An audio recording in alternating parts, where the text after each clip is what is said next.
வணக்கம். உங்களுக்கு தெரியும், நாங்கள் ஐநா மனிதுரிமை ஆணையாளருக்கும் ஐநா மனிதுரிமை பேரவையுடைய 47 உறுப்பு நாடுகளுக்கும் தமிழ் மக்களுடைய பொறுப்புக்கூறல் சம்பந்தமாக எங்களுடைய நிலைப்பாட்டை நாங்கள் ஒற்றுமையாக அறிவிக்க வேண்டும் என்ற நோக்கத்தோடு ஒரு முயற்சி ஒன்றை மேற்கொண்டோம். அந்த வகையிலே அரசியல் கட்சிகள் என்ற வகையில் தமிழ் தேசிய அரங்கிலே இயங்குகிற பிரதான கட்சிகளாக இருக்கக்கூடிய தமிழரசு கட்சிக்கும் ஜனநாயக தமிழ் தேசிய கூட்டணிக்கும் நாங்கள் அழைப்புதலை விடுத்தோம். அதே போன்று சிவில் சமூக அரங்கிலே செயல்படுகின்ற மனித உரிமைகள் சார்ந்த விடயங்களிலே கூடுதலான அக்கறை செலுத்துகின்ற அமைப்புகளுக்கும் முக்கியஸ்தர்களுக்கும் நாங்கள் அழைப்புதலை விடுத்து நாங்கள் டில்கோ ஹோட்டலிலே ஒரு கூட்டத்தை நடத்தியிருந்தோம். ஆனால் அந்த கூட்டத்தில் தமிழரசு கட்சி பங்கு பெறவில்லை. மற்ற அனைத்து தரப்புகளும் அதில் கலந்து கொண்டவை, கட்சிகளாக இருக்கலாம், அமைப்புகளாக இருக்கலாம். அந்த கூட்டத்தின் அடிப்படையிலே நாங்கள் ஏகமனதாக என்ன விடயங்களை வலியுறுத்த வேண்டும் என்ற கொள்கையிலான இணக்கப்பாடு ஏற்படுத்தப்பட்டது. அதன் பிரகாரம் நாங்கள் சிவில் சமூக அமைப்புகளுக்கு நாங்கள் அந்த பொறுப்பை கொடுத்து நாங்கள் அந்த இணக்கப்பாட்டின் அடிப்படையில் முதலாவது டிராஃப்ட் ஒன்றை தயாரிப்பதற்கான அந்த பொறுப்பை அவர்களிடம் நாங்கள் வழங்கியிருந்தோம். அந்த டிராஃப்ட் தயாரிக்கப்பட்டதுக்கு பிற்பாடு நாங்கள் அந்த கூட்டத்தில் அழைப்பு விடுத்த ஆனால் கலந்து கொள்ளாத தரப்புகளுக்கு நாங்கள் அந்த டிராஃப்டை உடனடியாக அனுப்பியிருந்தோம். அப்போ சிவில் சமூக அமைப்புகளுக்கு சிவில் சமூக தரப்புகளே பொறுப்படுத்தி அனுப்பியிருந்தது. அரசியல் கட்சிகளுக்கு நாங்கள் தமிழ் தேசிய பேரவை பொறுப்படுத்தி நாங்கள் அனுப்புவதாக நாங்கள் அறிவித்திருந்தோம். அந்த வகையிலே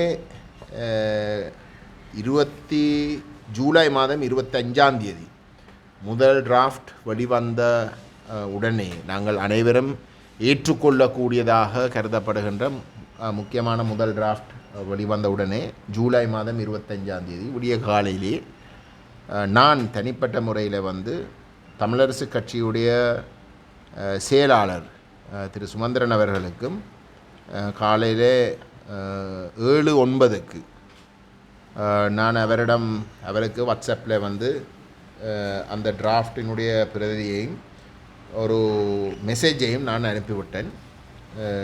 அதே போன்று 7:10 தமிழரசு கட்சியுடைய தலைவர் CVK சிவஞானம் அவர்களுக்கும் நான் ஒரு மெசேஜும் அந்த டிராஃப்டினுடைய பிரதியையும் அனுப்பிவிட்டேன். அந்த வாட்ஸ்அப்புடைய மெசேஜ்களை நான் இங்கே ஸ்க்ரீன்ஷாட் எடுத்து இங்கே வச்சிருக்கிறேன். இது CVK சிவஞானம் அவர்களுக்கு போட்ட மெசேஜ். இது அந்த நேரத்தை காட்டுற வகையில் நீங்கள் தட்டினா உங்களுக்கு தெரியும், எனக்கு ஒரு ஆப்பிள் ஃபோன் தான் இருக்குது, அது நேரத்தையும் காட்டுது, நேரத்தையும் டேட் டைம் காட்டுது. இது அவர் யாருக்கு அனுப்பினாண்டது. அதே போன்று திரு சுமந்திரன் அவர்களுக்கும் இந்த வாட்ஸ்அப் ஸ்க்ரீன்ஷாட்டை நான் உங்களுடைய ஆராய்ச்சிக்கு இங்கே வழங்குகிறேன். அந்த மெசேஜில் குறிப்பாக சொல்லியிருக்கிற விடயம் என்னென்றால், இந்த டிராஃப்டில் உங்களோட கையொப்பத்தை பெறுவதை நாங்கள் விரும்புகின்றோம். ஆனால் தற்சயமாக உங்களுக்கு இந்த டிராஃப்டுடைய வடிவத்திலே கையொப்பம் இடையிலாது.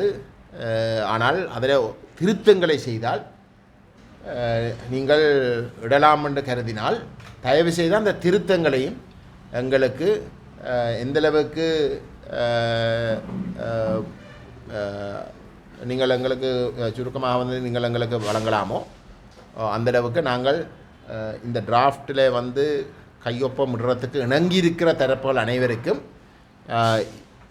அவர்களுடைய அந்த திருத்தங்களை திரும்பவும் வழங்கி அவர்களுடைய அனுமதியும் பெற்று இதை முன்னுக்கு கொண்டு போகலாம் என்ற மெசேஜோடு நான் இதை அனுப்பியிருந்தேன். இதை அனுப்பினது வந்து ஜூலை மாதம் 25 காலையில் 7:09 செயலாளருக்கும் 7:10 தலைவருக்கு.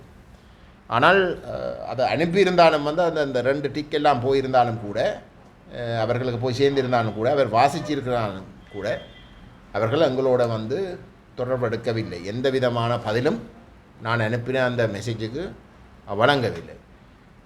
அந்த நிலையிலே வந்து ஒரு நாள் கழிஞ்சு நான் எங்களுடைய செயலாளர் செல்வராஜ கஜேந்திரன் அவர்களுக்கு கேட்டிருந்தேன் வந்து தயவுசெய்து அவர்களோட தொடர்பு கொண்டு அந்த டிராஃப்ட் சம்பந்தமாக தங்களுடைய நிலப்பாடு என்னன்றதை வந்து அறிய சொல்லி அந்த இடத்துல எங்களுடைய செயலாளர் தொடர்பு கொண்ட பொழுது தெளிவாக வந்து திரு சுமந்திரன் அவர்கள் சொல்லியிருந்தார். தான் அதை பார்த்த நான், ஆனால் அதில் தென்னை பொறுத்தவரையில் வந்து அதில் எந்த தனக்கு ஒரு பிரச்சனையும் தெரியவில்லை. ஆனால் தலைவர் தன் இது சம்பந்தமாக முடிவெடுக்கணும். ஆகவே சிவிகே சிவஞானம் அவர்களுக்கு தான் கதைச்சு ஒரு பதில் சொல்கிறேன் என்று தான் சொன்னார். அப்படி சொல்லியும் ஒரு சில நாட்கள் அது அப்படி சொல்லியும் ஒரு சில நாட்களுக்கு பிறகு ஒரு பதிலும் இல்லாத இடத்துல செயலாளர் அவர்கள் தலைவர் சிவிகே சிவஞானமோடையும் நேரடியாக தொடர்பு கொண்டது. அப்பொழுது சிவிகே சிவஞானம் அவர்கள் வந்து கஜேந்திரனுக்கு சொல்லியிருந்தால் வந்து தங்களுடைய செயற்குழு கூட்டம் நடைபெறும், ஏதோ ஒரு குழு ஒன்று வச்சுருக்கிறாங்களாம். இப்போ அந்த கூட்டம் நடைபெற்றதுக்கு பிறகு தான் இது சம்பந்தமாக ஒரு முடிவை தெரிவிக்கலாம் என்று சொல்லியிருந்தார்.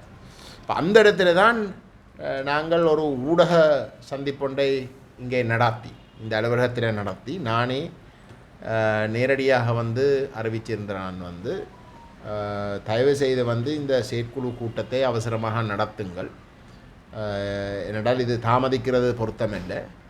அப்படியே அந்த செயற்குழு கூட்டத்தை வந்து நீங்கள் நேருக்கு நேர் முகத்துக்கு முகம் சந்தித்து தான் நடக்க வேணும் என்று இல்லை. இன்றைக்கு ஜூம் போன்ற எத்தனையோ விதமாக வந்து நாங்கள் முன்னேறி இருக்கிறோம். அப்போ ஜூம் ஊடாகவோ ஸ்கைப் ஊடாகவோ ஏதோ ஒரு வழியில் நீங்கள் அந்த கூட்டத்தை விரைவில் நடத்துங்கோ. ஏனென்றால் அப்படி நடத்துவதன் ஊடாகத்தான் நாங்கள் கணிசமான நேரத்தை வந்து இந்த உறுப்பு நாடுகளுக்கு வழங்கி கணிசமான ஒரு அழுத்தத்தை ஏற்படுத்தலாம் என்ற கருத்தை நாங்கள் பகிரங்கமாகவும் வந்து தமிழரசு கட்சியிட்ட நாங்கள் சொல்லியிருந்தோம். அப்படி இருக்க வந்து எங்களுக்கு எந்த விதமான பதிலும் வரவில்லை. அந்த நிலையிலே 31 மற்றது உங்களுக்கு தெரியும், நாங்கள் இந்த டில்கோலை வந்து முதல் தடவையாக நாங்கள் சந்தித்த பொழுது நாங்கள் ஆகஸ்ட் மாதம் 1 இடையில் வந்து நாங்கள் இந்த கடிதத்தை நிறைவு செய்து நாங்கள் வெளியிடுவோம் என்றதை நாங்கள் பகிரங்கமாக வந்து எங்களோட மக்களுக்கு அறிவிச்சிருந்தோம். அது பல தடவைகள் நாங்கள் கூறியிருந்தோம்.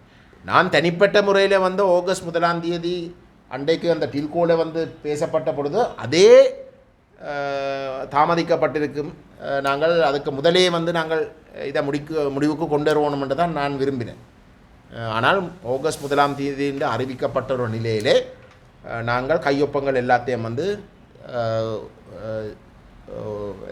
சேர்த்து முடிக்கிறதுக்குரிய ஒரு முயற்சியை மேற்கொண்டு 31 நாங்கள் இதை வெளியிடுறதுக்கு தயாராக இருந்த இடத்துல 31 காலையில் திரு காண்டிபன் அவர்கள், சட்டத்தரணி காண்டிபன் அவர்களுக்கு பாராளுமன்ற உறுப்பினர் சத்தியலிங்கம் தொடர்பு கொண்டு எங்களை சந்திக்க விருப்பம் என்று தெரிவிச்சிருந்தார். தமிழரசு கட்சி எங்களை சந்திக்க விருப்பம் என்று தெரிவிச்சிருந்தார். அப்போ அந்த நிலையில் வந்து நான் திரு காண்டிபன் அவர்களுக்கு எங்களுடைய செயலாளரும் மற்ற பங்காளி தமிழ் தேசிய பேரவையுடைய பங்காளிகளோடையும் கதைச்சதுக்கு பிறகு நாங்கள் இந்த கையொப்பம் வந்து இந்த கடிதத்தில் வந்து தமிழரசு கட்சியினுடைய கையொப்பம் மாறுறது முக்கியம். ஆகவே நாங்கள் உடனடியாக இன்றைக்கே நாங்கள் சந்தித்து விசேஷமாக இந்த ஏற்கனவே நாங்கள் அவர்களிடம் கொடுத்திருக்கின்ற இந்த கடிதம் தொடர்பாக ஒரு முடிவை அவர்கள் சொல்ல வேணும் என்று நாங்கள் விரும்புகிறோம் என்றதையும் நாங்கள் சத்தியலிங்கம் அவர்களுக்கு தெரிவிச்சிருந்தோம். அப்பொழுது நான் நினைக்கிறேன் சுமந்திரன் செயலாளர் சுமந்திரனோட கதைச்சு பேசி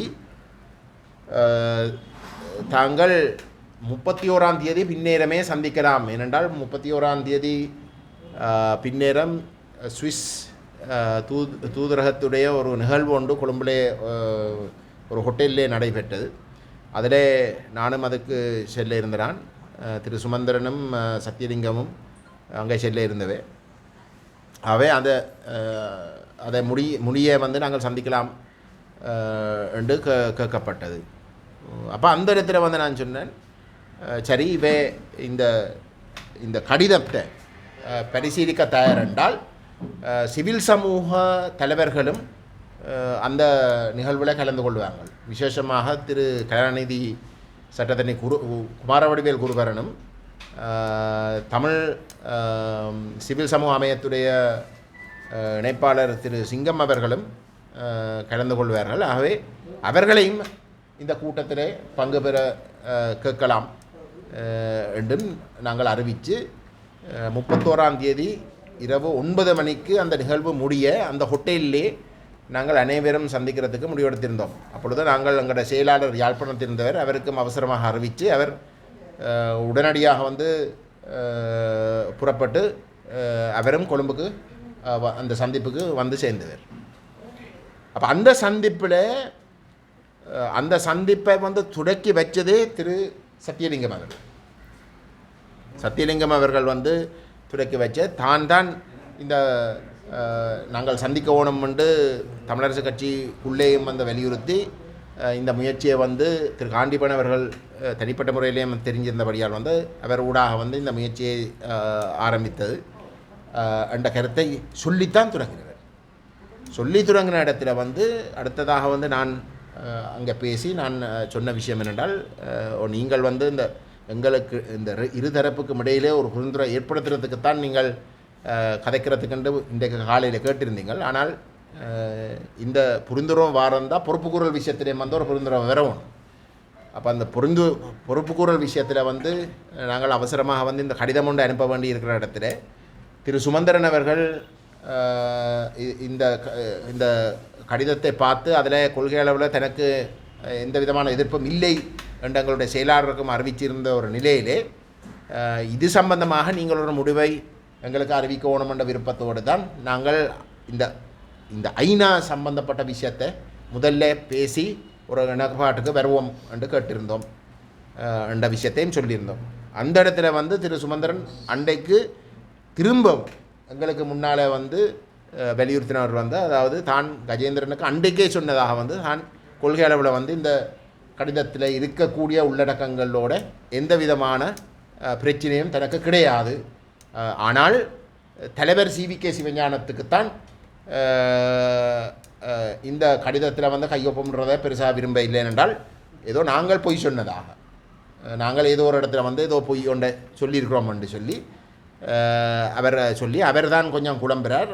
எப்படியாக இருந்தாலும் சனிக்கிழமை தாங்கள் யாழ்ப்பாணத்தில் இந்த செயற்குழு 7 பேர் கொண்ட செயற்குழு சந்திக்க இருப்பதாகவும் அங்கு இந்த கடிதம் இப்போ அனுப்பப்பட்டிருக்கிற இடத்துல வந்து அங்கே பேசி நாங்கள் உங்களுக்கு பின்னேறம் சனிக்கிழமை பின்னேரமே உங்களை யாழ்ப்பாணத்திலே சந்தித்து நாங்கள் இதை முடிவுக்கு கொண்டு வருவோம் என்ற விஷயத்தை சொன்னார். அப்போ அந்த இடத்துல தான் அவர் சொன்னார், நீங்கள் ஏற்கனவே எல்லாத்தையும் தயாரிச்சிட்டீர்கள், அப்போ நாங்கள் சில வழியில் கொஞ்சம் திருத்தங்களை செய்ய விரும்பினால் என்ன மாதிரி என்று கேட்ட இடத்துல வந்து நாங்கள் சொன்னாங்க வந்து நாங்கள் உங்களுக்கு 25ஆம் தேதியே வந்து நாங்கள் அனுப்பியிருந்தோம், நீங்கள் விரும்பின திருத்தத்தை வந்து நீங்கள் அன்றைக்கு செய்து கொடுக்கலாம்ன்றதை நாங்கள் கேட்டிருந்தோம். ஆனால் இன்றைக்கு நாங்கள் 1ஆம் தேதி ஆகஸ்ட் மாதம் 1ஆம் தேதி நாங்கள் வெளியிடுறதுக்கு இருந்த நேரத்தில் வந்து நீங்கள் 31ஆம் தேதி எங்களோட தொடர்படுத்து இடத்துல தான் நாங்கள் இன்றைக்கு வந்து இந்த கடிதம் சம்பந்தமாக கதைக்கிறோம். இப்போ வந்து நீங்கள் இந்த திருத்தம் என்ற பேரில் வந்து இருக்கிறத வந்து நீங்கள் வெட்ட சொல்லி சொன்னால் வந்து நாங்கள் திரும்பவும் வந்து எல்லாரோடையும் வந்து கதைச்சி பேசி அது தாமதிக்க போவது வந்து எங்களுக்கு நேரம் இருக்க போகிறது இல்லை. ஆனால் நீங்கள் இந்த பலப்படுத்துகிறதாக இருந்தால் எங்களை பொறுத்தவரையில் வந்து தாமதித்தாலும் பரவாயில்லை. குறைக்கிறதுக்கு வந்து எந்தளவுக்கு எங்கிற எல்லாரும் கையொப்பம் விட்டு இருக்கிற ஆக்கள் எப்படி சொல்லிடணும்னு சொல்ல தெரியாது. பலப்படுத்துகிறண்டா வந்து நாங்கள் நிச்சயமாக வந்து அவங்களோட கதைச்சு பேசி நாங்கள் யோசிக்காத விஷயத்தை வந்து இதுக்குள்ளே சேர்க்கிறது இன்னும் ஒரு ஒரு பலமான ஒரு கடிதமாக இதை கொண்டு வரதென்றால் நிச்சயமாக வந்து நாங்கள் கொஞ்சம் தாமதித்தாலும் நாங்கள் எங்களுடைய இந்த கையொப்பம் விட்டு இருக்கிற தரப்புகளோட கதைக்கு பேசி நாங்கள் 2-3 நாட்கள் எடுத்தாலும் வந்து பரவாயில்லை. ஆனால் இதில் இருக்கிற தரத்தை குறைக்கிறதுண்டா வந்து அதை எந்தளவுக்கு தூரத்துக்கு பொருத்தம்னு சொல்ல தெரியா. ஆனால் நீங்கள் உங்களுடைய ஆக்களோட கதைச்சு பேசி நீங்கள் எங்களுக்கு அறிவிங்களோட தான் நாங்கள் சொன்னாங்க. வேற ஒன்றும் நாங்கள் சொல்ல இல்லை. இதை நீங்கள் இப்படித்தான் செய்யணும், வேற ஒன்றும் செய்யக்கூடாது நாங்கள் எந்த ஒரு இடத்துல வந்து சொல்ல இல்லை. சரியான இந்த உங்களுக்கு கொடுத்துருக்கிற இந்த வாட்ஸ்அப் ஸ்க்ரீன்ஷாட் அதில் மிக தெளிவாக இருக்குது. நீங்கள் விரும்பின திருத்தங்களை செய்யலாமன்றதில் தான் இந்த அடிப்படையில் தான் அவர்களுக்கு வந்து நாங்கள் ஜூலை மாதம் 25ஆம் தேதி வந்து நாங்கள் தெரிவிச்சிருந்தோம். ஆனால் அவர்கள் இதில் கையொப்பம் விடுற இல்லைன்னு சொல்லி அந்த கூட்டம் முடிஞ்சதுக்கு பிறகு ஊடகங்களை சந்தித்து நான் நினைக்கிறேன் திரு சுமந்திரன் அவர்களுடைய தலைமையில் வந்து ஒரு ப்ரெஸ் கான்ஃபரன்ஸ் நடத்தி ஒரு அப்பட்டமான பொய்யை எங்களை பற்றி வந்து நாங்கள் நடந்து கொண்ட விஷயங்களை பற்றி வந்து ஒரு அப்பட்டமான பொய்யை சொல்லி அவர்கள் வந்து கையொப்பம் விட போகிறதில்லை என்று அறிவிச்சிருக்கிறோம். நாங்கள் அன்றைக்கு பின்னேரம் அந்த ப்ரெஸ் கான்ஃபரன்ஸ் அவர்கள் கூடி அந்த ப்ரெஸ் கான்ஃபரன்ஸை வச்ச பின்னேரம் வந்து எங்களோட உறுப்பினர்கள் வந்து யாழ்ப்பாணத்தில் சந்திக்கிறதுக்கு இணங்கியிருந்த நாங்கள் நேரத்தையும் வந்து குறிச்சிருந்த 5 மணிக்கு. அப்படி இருக்க வந்து அந்த கூட்டத்தை நடத்துகிற இல்லையென்று அது கூட்டம் நடத்த தேவையில்லைன்றது கூட ஒரு சம்பிரதாயத்துக்காவது வந்து எங்களுக்கு அறிவிக்க. அப்போ அப்படிப்பட்ட ஒரு நிலையில் வந்து சரி இவர்கள் தொடர விரும்புகிறாங்க இல்லை, சந்திப்புகளை தொடர விரும்புகிறாங்க இல்லை என்ற ஒரு நிலையிலே நாங்கள் எங்களுடைய வேலையை இந்த கடிதத்தை மற்றவர்களுடைய கையொப்பங்கள் எல்லாத்தையும் வந்து உறுதிப்படுத்தி நாங்கள் வெளியிட்டிருந்தோம். 4ஆம் தேதி ஆகஸ்ட் மாதம் நாங்கள் எதிர்பார்த்த 1ஆம் தேதியில் இருந்து 3 நாள் கழிஞ்சு நாங்கள் வெளியிட்டிருந்தோம். அதுக்கு பிற்பாடு எப்போ கண்டிப்பாக நேற்று முந்தின போன வியாழக்கிழமை நாங்கள் அந்த ஹோட்டலில் சந்தித்த பொழுது நாங்கள் சனிக்கிழமை அவர்களுடைய செயற்குழு கூட்டம் முடிய பின்னேரம் 5 மணிக்கு சந்திக்கிறது இணங்கினது. அதுக்கு பிற்பாடு அது இந்த கடிதம் சம்பந்தமாக சனிக்கிழமை 5 மணிக்கு சந்திக்கிறான்றது வந்து இந்த கடிதம் சம்பந்தமாக இருந்தது கையொப்பமிடுறதுக்கு சரிதானே. ஆனால் அதை தாண்டி வியாழக்கிழமை முந்த நாள் 7ஆம் தேதி வியாழக்கிழமை கொழும்பில் வந்து 5 மணிக்கு என்னுடைய வீட்டில் வந்து சந்திக்கிறதுக்குண்டும் நாங்கள் இணங்கியிருந்தோம். ஆனால் சனிக்கிழமை கூட்டத்தில் வந்து எங்களுக்கு அந்த கூட்டத்தில் வந்து சந்திக்க வரப்போகிறது இல்லைன்றது எங்களுக்கு ஒரு சம்பிரதாயபூர்வமாக கூட அறிவிக்காத நிலையில் இவர்கள் தொடர்ந்தும் எங்களோட அந்த தொடர்பு வச்சிருக்க விரும்பவில்லை என்ற அடிப்படையில் நாங்கள் எங்களுடைய வேலைகளை தொடர்ந்து செய்ய தொடங்கினோம். அந்த நிலையில் வந்து அந்த வியாழக்கிழமை காலையில் வந்து திரு காண்டீபன் அவர்களுக்கு சத்தியலிங்கம் திரும்பவும் வந்து ஒரு மெசேஜ் அனுப்பின வந்து இந்த பின்னேரம் வந்து நாங்கள் ஏற்கனவே இணங்கின மாதிரி சந்திக்கிறோமா. அந்த சனிக்கிழமை இணங்கின சந்திப்பை பற்றி ஒரு கதையும் இல்லை. ஆனால் திடீரென்று வந்து வியாழக்கிழமை 7ஆம் தேதி காலையில் வந்து அப்படி ஒரு மெசேஜ் ஒன்று போடப்படுது. அப்போ நான் திரு காண்டீபன் அவர்களுக்கு சொன்னேன், நான் எங்களுடைய செயலாளர் வந்து வர இருந்தவர் ஆனால் வர இல்லை, ஏனென்றால் அவர்கள் தொடர்ந்து அந்த சந்திப்பில் செய்கிறதுக்கு விரும்ப இல்லை என்ற ஒரு முடிவுக்கு தான் நாங்கள் வர வேண்டி வந்தேன். என்னடா ஒரு தொடரும் இல்லை, எங்களை பற்றி போய் தான் சொல்லினோம் ஊடகங்களுக்கு. ஆகவே நாங்கள் வந்து அந்த சந்திப்பு நடக்காதுன்ற அடிப்படையில் நாங்கள் எங்களுடைய வேலைகளை பார்த்து கொண்டிருந்த ஒரு நிலையில் தான் இந்த மெசேஜ் வருது. அப்போ அவர்களுக்கு நாங்கள் சொல்லியிருக்கிறோம் வந்து அவர்கள் தொடர்ந்தும் சந்திக்கிறதுக்கு விருப்பமாக இருந்தால் நாங்கள் வாரக்கிழமை இந்த அடுத்த கிழமை வந்து நாங்கள் யாழ்ப்பாணத்தில் வச்சு நாங்கள் சந்திக்கலாம். எங்களுடைய உறுப்பினர்கள் அனைவரும் வந்து யாழ்ப்பாணத்தில் இருப்பார்கள் என்றதையும் நாங்கள் சொல்லியிருக்கிறோம். நான் இதை ஏன் சொல்கிறேன்டா, எங்களை பொறுத்தவரையில் வந்து நாங்கள் ஒரு வெளிப்படைத்தன்மையாக இயங்க விரும்புகிற ஒரு அமைப்பு. நாங்கள் கடந்த பாராளுமன்ற தேர்தலுக்கு பிறகு நாங்கள் எங்களுடைய அமைப்பினுடைய சிந்தனைகள் தொடர்பாக வெளிப்படைத்தன்மையாக நாங்கள் இயங்க விரும்புகிறோம் என்ற அடிப்படையில் தான் நாங்கள் ஊடகங்களையும் வந்து நாங்கள் சந்தித்து கொண்டு வரோம். வேறு வேறு துறை சார்ந்தவர்களையும் வந்து நாங்கள் அமைதியாக வந்து சந்தித்து எங்களுடைய கருத்துக்களை அவர்களிடம் வந்து பகிர்ந்து கொண்டு வருகிறோம். எங்களை பொறுத்தவரையில் வந்து இந்த இனம் ஒரு மிக முக்கியமான ஒரு திருப்பு முனையில் இருக்குது. நாங்கள் இந்த 5 வருஷத்துக்குள்ளே தமிழ் தேசிய முன்னுக்கு போகுதா இல்லாட்டி ஒரு முட்டுப்புள்ளிக்கு வரப்போகுதான்னு தீர்மானிக்க போகிற ஒரு 5 வருஷம். ஆகவே அந்த தீர்மானமும் தமிழ் தேசம் முன்னுக்கு போகிறதாக இருந்தால் நாங்கள் ஒரு இணக்கப்பாட்டுக்கு வந்தே ஆகணும். ஏனென்றால் நாங்கள் பிரிஞ்சு நிற்கிறதால வந்து அறுதி பெரும்பான்மையை தமிழ் தேசியத்துக்காக நாங்கள் நிரூபிக்க இயலாத ஒரு நிலையிலே இருக்கிறோம் போன பாராளுமன்ற தேர்தலுக்கு பிறகு. ஆகவே நாங்கள் ஒரு இணக்கப்பாட்டுக்கு வந்தே ஆகணும். நாங்கள் ஒரு இணக்கப்பாட்டுக்கு வாரதாக இருந்தால் நாங்கள் இந்த விளையாட்டுகளை விடையிடாது, பொய்யலை சொல்லி ஏமாற்றி கொண்டு நாங்கள் போக முடியாது. அந்த அடிப்படையில் தான் அது அரசியல் கட்சிகளோடு செய்கிற பொய்கள் கதைகள் செய்கிற சதிகள் அது ஒரு பக்கம் இருக்குது. மற்ற அமைப்புகளோட கூட வந்து அப்படி பிளங்கிறார். அப்படி பிளங்கினா வந்து இந்த ஒற்றுமை வரப்போகிறதில்லை. இந்த ஒற்றுமை வராட்டி வந்து எங்களுக்கு அந்த பெரும்பான்மை ஆணையம் எங்களோட பக்கம்தான் இருக்கின்றதை வந்து நாங்கள் நிரூபிக்க முடியாத நிலையில் நாங்கள் தொடர்ந்தும் இருக்கத்தான் போகிறோம். ஆகவேத்தான் நாங்கள் ஒரு கொள்கை அளவில் முடிவெடுத்து நாங்கள் இந்த கலாச்சாரத்தை மாற்றுறதுக்குரிய ஒரு முயற்சியை நாங்கள் மேற்கொள்கிறோம். அந்த ஸ்பிரிட்டில் அந்த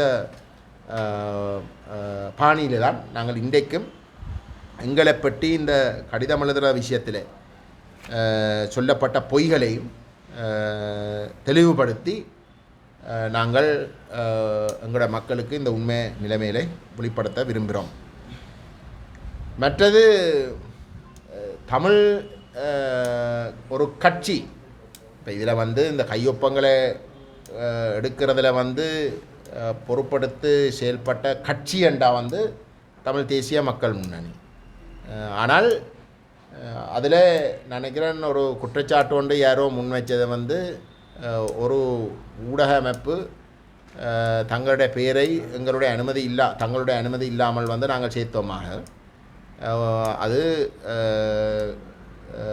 ஒரு அரசியல் கட்சி தங்களுடைய வயிற்று பிழைப்புக்காக செய்ததாகவும் வந்து ஒரு பதிவு வெளியிடப்பட்டது. நாங்கள் அதையும் வந்து உங்களுக்கு சொல்ல விரும்புகிறோம். என்னென்றால் நாங்கள் வந்து சிவில் சமூக தரப்புகளிடம் வந்து கையொப்பம் எடுக்கிற வேலையை நாங்கள் பொறுப்படுத்த இல்லை.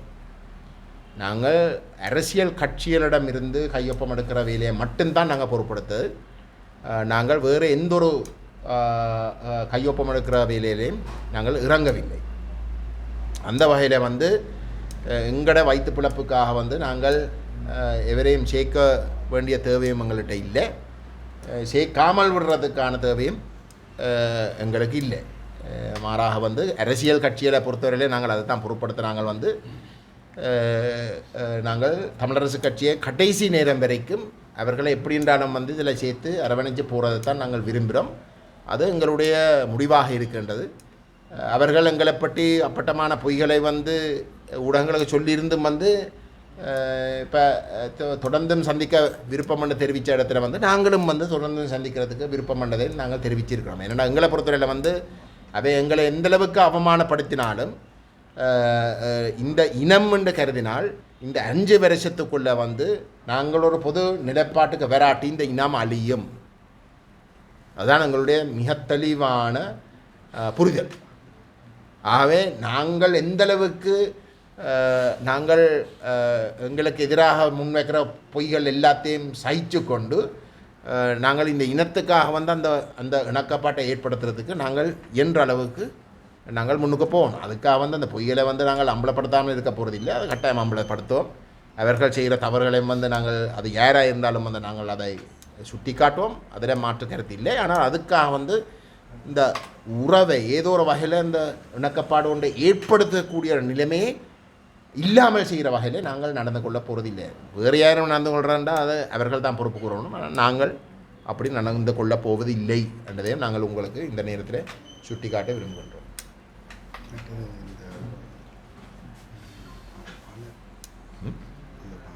திரு CVK சிவஞானம் அவர்களுக்கும் சுமந்திரன் அவர்களுக்கும் வந்து ஜூலை மாதம் 25 எழுதின மெசேஜில் நான் ஆங்கிலத்தில் தான் எழுதினேன் வந்து நான் உங்களுக்கு அதை வாசிக்கிறேன். அதில் சொல்லப்பட்ட விஷயம் அந்த அந்த டிராஃப்டை வந்து அவர்களுக்கு அனுப்பி போட்டு வந்து அதோட டேக் பண்ணி போட்ட மெசேஜ் வந்து please consider signing this common letter if there are changes to the letter that will make it acceptable to you, which the current document falls short of, please let me know ASAP for us to circulate and consider. Gajan. அவ்வளோங்க அதில் வந்து எந்த ஒரு இது செய்யலாம் அது செய்யலான்ட்டு எந்த ஒரு நிபந்தனையும் அங்கே கிடையாது. இது 25 நாங்கள் அறிவிக்கிறோம். ஒரு கிழமை இருக்குது. நாங்கள் எங்கள்கிட்ட டெட்லைனாக வந்து நாங்கள் எங்களோட மக்களுக்கும் எங்களோட இந்த விடயத்தில் வந்து அக்கறை செலுத்துகிற அனைத்து தரப்புகளுக்கும் வந்து சொல்லியிருந்த வந்து ஆகஸ்ட் 1. அப்போ போதிய அளவு நேரம் அவர்களுக்கு வழங்கப்பட்டது. அவர்கள் விரும்பின விஷயங்களை வந்து இதுக்குள்ளே சேர்த்துக்கொள்கிறதுக்கு. ஆனால் எங்களோட ஒன்றுமே செய்யவில்லை. மாறாக 31 டெட்லைன் 1 என்று அறிவித்த இடத்துல 31 தான் முதல் தடவையாக வந்து அவர்கள் எங்களோட தொடர்புக்கு வருகிறார். அவர்கள் தான் தொடர்புக்கு வந்தார். நாங்கள் வந்து ஆரம்பத்தில் இருந்து இந்த கூட்டத்தை போடுற நேரத்திலிருந்து நாங்கள் கேட்டுக்கொண்டிருக்கிறோம். ஆனால் வரவே இல்லை. இப்போ என்ன அந்த டெட்லைனுக்கு முதல் நாள் தான் அவன் உண்மையிலே வந்து தொடர்புக்கு வரையினோம். இதுதான் நடந்த சம்பவம். இது சம்பந்தமாக உங்களுக்கு என்ன கேள்விகள் இருக்கின்றா தாராளமாக கேட்கணும். பொது அமைப்புகளுக்கு அனுமதி இல்லாமல் சிவில் சமூகம் கடிதம் அந்த சிவில் அமைப்பு நிலையை நீங்கள் நடவடிக்கை எடுப்பீங்க? ஒரு சில பொது அமைப்புகளுக்கு அனுமதி இல்லாமல் சிவில் சமூகம் கடிதம் நீங்கள் சொன்னீங்க. சிவில் சமூகம் வந்து அது நீங்கள் அவர்கிட்ட தான் கேட்கணும். ஆனால் சிவில் சமூகம் அந்த கையொப்பங்களை எடுத்த தரப்புகள் வந்து எல்லாத்தையும் கேட்டுத்தான் அவருடைய அனுமதியோடு தான் வெளியிட்டதான் அவர்களுடைய நிலப்பாடு. ஒரு சில தரப்புகள் தங்களுடைய அனுமதி இல்லாமல் தான் கடிதம் ஆனால் அது உத்தியோகபூர்வமாக வந்து அவங்க அதை வெளியிட இல்லைன்றதை வந்து சொல்கிறாங்க. அந்தந்த தரப்புகள் நாங்கள் கேட்குற இடத்துல வந்து அது உத்தியோகபூர்வமாக வந்து தாங்கள் அப்படி அறிவிக்க இல்லைன்றதையும் சொல்கிறாங்க. அப்போ இதில் வந்து உண்மையாக நீங்கள் எல்லாம் இன்வெஸ்டிகேட்டிவ் ஜேர்னலிஸ்ட் தானேப்பா, உண்மையாக அறியுங்கோ.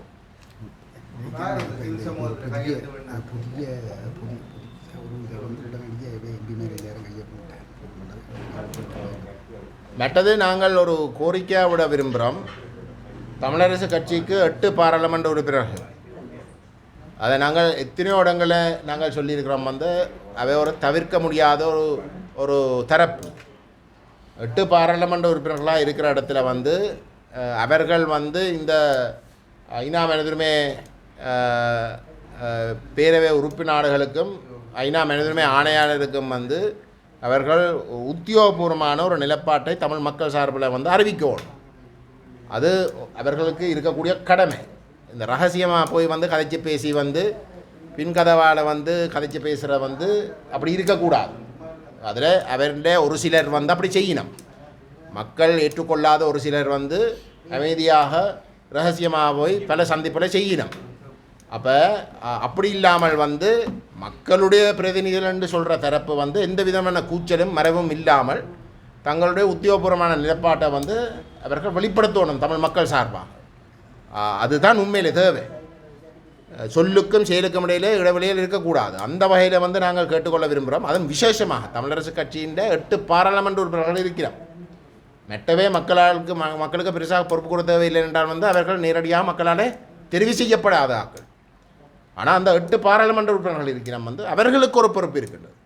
அவர்களுக்கு ஒரு பொறுப்பு இருக்கின்றது வந்து அந்த தங்களுக்கு வாக்களித்து தங்களுக்கு ஆணையை கொடுத்த தரப்புகள் என்ற வகையில் இந்த பொறுப்புக்கூறல் சம்பந்தப்பட்ட விஷயத்தில் தமிழ் தேசம் ஒரு இன அழிப்புக்கு உள்ளாக்கப்பட்டிருக்கின்ற ஒரு நிலையிலே ஒரு சர்வதேச குற்றவியல் விசாரணை நடத்திய ஆகணும் என்ற நிலப்பாட்டை அவர்கள் ஏற்றுக்கொள்வதாக இருந்தால் அதை அவர்கள் பகிரங்கப்படுத்தி இந்த உறுப்பு நாடுகளுக்கு வந்து அதை எப்படி முன்னுக்கு கொண்டு போகிறது தொடர்பாக அவர்கள் வெளிப்படுத்த வேண்டும். எழுத்து மூலமாக வெளிப்படுத்தி அதை வெளிப்படையாக வந்து உலகத்துக்கு தெரியக்கூடிய வகையிலே அவர்கள் செயல்பட வேண்டும் என்று நாங்கள் அவர்களிடம் தாழ்மையோடு வந்து கேட்டுக்கொள்ள விரும்புகின்றோம். ஏனென்றால் இந்த நேரத்தில் வந்து சில வேளையிலே மக்களால் தெரிவு செய்யப்படாத தரப்புகள் மக்களால் தெரிவு செய்யப்பட்ட அந்த 8 பாராளுமன்ற உறுப்பினர்களுடைய செல்வாக்கை பயன்படுத்தி பிள்ளையான வகையில் வந்து அந்த கட்சியின் பேரை பாவிக்கிறான்றது பொருத்தமில்லை. அது ஒரு அன்எத்திக்கல். அது பொருத்தமில்லை. ஆகவே நாங்கள் பாராளுமன்ற உறுப்பினர்களிடம் வந்து நாங்கள் கேட்டுக்கொள்கின்றோம். அது கட்சியின் நிலப்பாடாக இருக்கலாம், அதில் ஒரு பிரச்சனையும் இல்லை.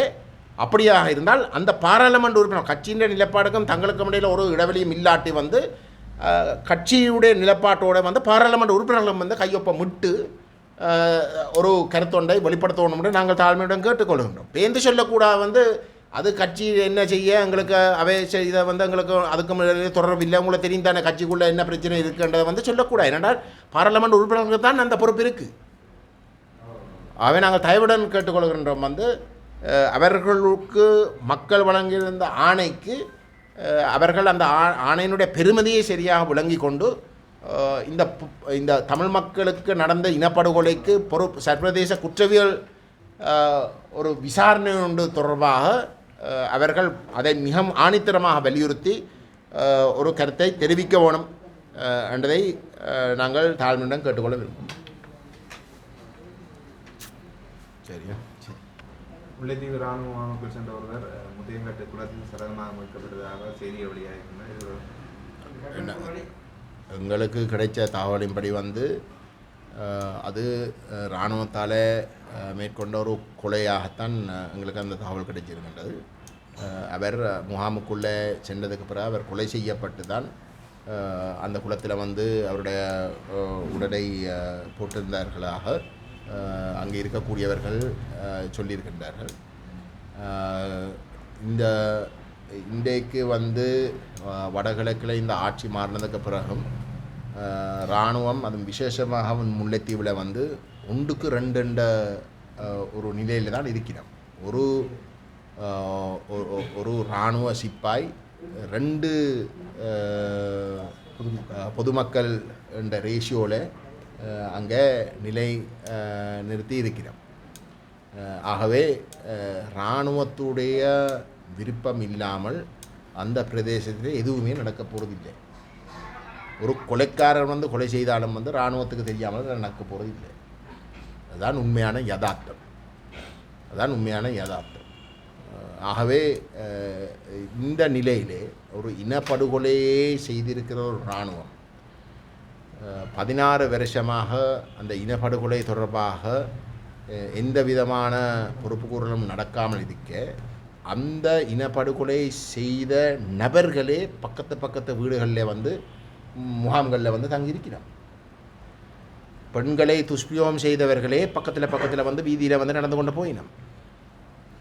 பிள்ளைகளை கடத்தி துஷ்பிரயோகம் செய்தவர்களே வந்து பக்கத்தில் வந்து நிற்கினோம். பள்ளிக்கூடங்களுக்கு செல்லினோம்.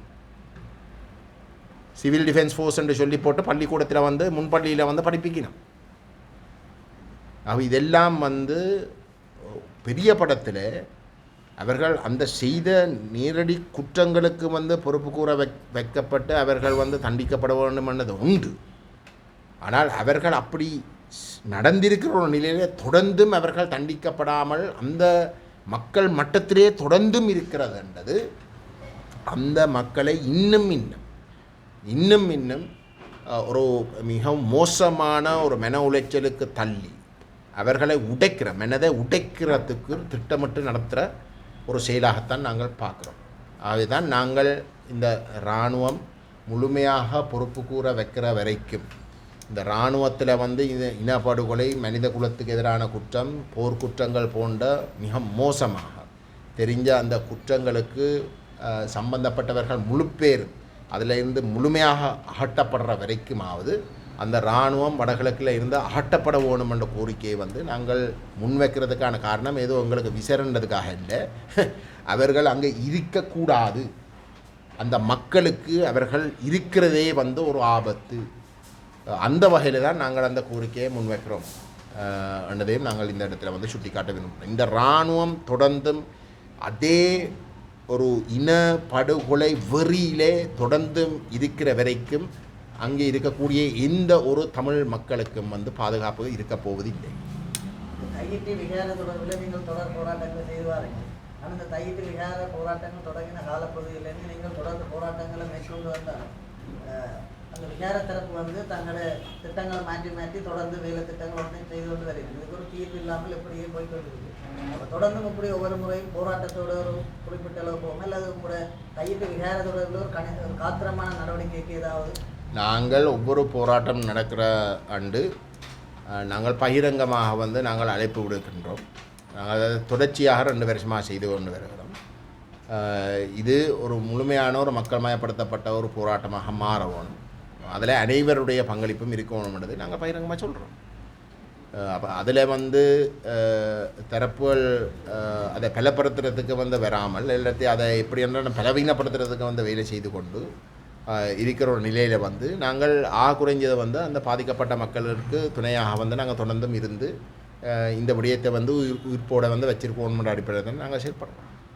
இப்போ ஊடகங்களும் நான் நினைக்கிறேன் அன்றகுமார திசாநாயக்க யாழ்ப்பாணத்துக்கு அந்த முதலாவது ஒருங்கிணைப்பு குழு கூட்டத்துக்கு வந்த பொழுது நான் அவரிடம் இந்த தையட்டி விஷயத்தை சொன்ன இடத்துல அதில் இவர் பாராளுமன்ற உறுப்பினர் அர்ச்சனாவும் ஆளுநரும் கொஞ்சம் குழப்பகரமாக கருத்துக்கள் தெரிவித்த நிலையில் அந்த விடயத்தை நாங்கள் தெளிவுபடுத்தி சொன்ன கருத்துக்கள் பரவலாக ஊடகங்கள் ஊடாக சோஷியல் மீடியா ஊடாக வெளியிட போன இடத்துல கணிசமான ஒரு கொந்தளிப்பு ஒன்று ஏற்பட்டது.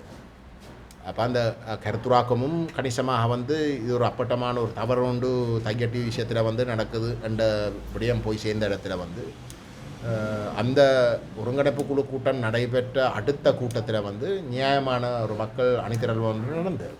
இப்போ நாங்கள் எங்களோட ஊடக நண்பர்களுக்கும் நாங்கள் கேட்டுக்கொள்ள விரும்புகிறது என்றால் அந்த வகையிலான ஒரு கருத்துராக்கம் நடக்கும். அப்போ உங்களோட ஒத்துழைப்பும் அவசியம். இது தமிழ் தேசிய மக்கள் முன்னே சொல்லியோ ஏதோ அவங்களும் இதில் செய்கிறாங்கன்றோ ஒன்றும் சொல்லி தேவையில்லை. பாதிக்கப்பட்ட மக்களுடைய விஷயத்தை மட்டும் நீங்கள் சொல்லி அதுக்கு பின்னால் அனைத்தில் வேணுமென்ற ஒரு கருத்தை கொண்டு போனால் எங்களை பொறுத்தவரை நான் நினைக்கிறேன் நாங்கள் கணிசமான ஒரு நாங்கள் மாற்றத்தை ஏற்படுத்தலாம். இந்த அரசாங்கம் தையட்டி விஷயத்தில் இந்த அரசாங்கம் மட்டுமில்லை, எந்த ஒரு அரசாங்கம் தையட்டி விஹாரை சம்பந்தப்பட்ட விஷயத்தில் அவர்கள் தப்ப முடியாது. ஏனென்றால் அது ஒரு அப்பட்டமான சட்டவிரோத செயற்பாடு. அதில் தொல்பொருளோ வேறு ஏதோ ஒன்று முக்கியத்துவம் வாய்ந்தோண்டோ இங்கே கிடையாது. அது வெறுமனே தனியார்ட காணியை என்ன சவேந்திர சில்வாண்ட தலைமையில் இராணுவம் பறிக்கிறதுக்கு முடிவெடுத்து ஒரு இனவாத வெறியில் பறிச்சது 6 ஏக்கரை பறிச்சது.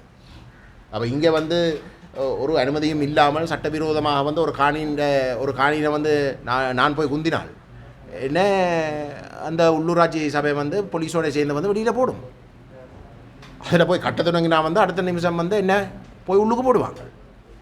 அப்படிங்க. அப்போ அது மாதிரி அந்த விஹாரே சட்டவிரோதமாக கட்டின ஒரு விஷயமாக பார்த்து இது வெறுமனே சட்ட ஒழுங்கு பிரச்சனையாக கருதி அந்த சட்டத்தின் அடிப்படையில் உரிய நடவடிக்கையில் எடுத்து அந்த விஹாரை அகட்டி அந்த காணியை உரிய மக்களிடம் திரும்ப பாரம் கொடுக்கணும்னு தான் ஒரே வழி. அதை செய்யணும். என்ன அது இதுக்கு நாங்கள் விட்டு கொடுத்தால் நாளைக்கு அவைய விரும்புகிற ஒவ்வொரு இடத்துலையும் விஹாரையை கட்டிவிடும். கட்டிப்பட்டு விஹாரை கட்டியாச்சு தானே, அப்போ இதை விட்டு கொடுங்கன்னு சொல்லிவிடும். அது ஏற்க முடியாது. நாங்கள் இனவாதிகள் இல்லை. உரித்த இடத்துல விஹாரை கட்டுறதுல எங்களுக்கு எதிர்ப்பு இல்லை. ஏற்கனவே அங்கே ஒரு விஹாரைக்கு உரிய ஒரு இடம் ஒன்று இருந்தது, அதில் கட்டியிருக்கலாம். அதில் போய் அடிக்கல் ரிஜினல் கூட அடிக்கல் நாட்டை அங்கே இருக்கக்கூடிய எந்த ஒரு மக்களும் எதிர்ப்பு தெரிவிக்க இல்லை. நாங்கள் எதிர்ப்பு தெரிவிக்க இல்லை. அதுக்குரிய 20 பிறப்பில் அவர்கள் அந்த காணியை கட்டியிருந்தால் எங்களுக்கு ஒரு சிக்கலும் இல்லை. ஆனால் அதை செய்யாமல் போய் தனியார்ட காணியில் ஒரு சம்பந்தம் இல்லாத ஆக்களோட காணியை பறித்து போட்டு கட்டுறதுன்றதை ஏற்கவே முடியாது. இதே அரசாங்கம் தலையிட்டு இதை செய்தே ஆகணும். அதை செய்யாட்டி இந்த அரசாங்கமும் இதுக்கு முதல் இருந்த இனவாத அரசாங்கங்களே போலத்தான் அவர்களும் செயல்படுறாங்கன்றது அவர்கள் தமிழ் மக்களுக்கு நிரூபிக்கிறதாக இருக்கும். அது மிக முக்கியம். ஏன்னா அவனுக்கு நம்ம நாளைக்கு அவை ஏதோ ஆணையோண்டே பெறலாம்.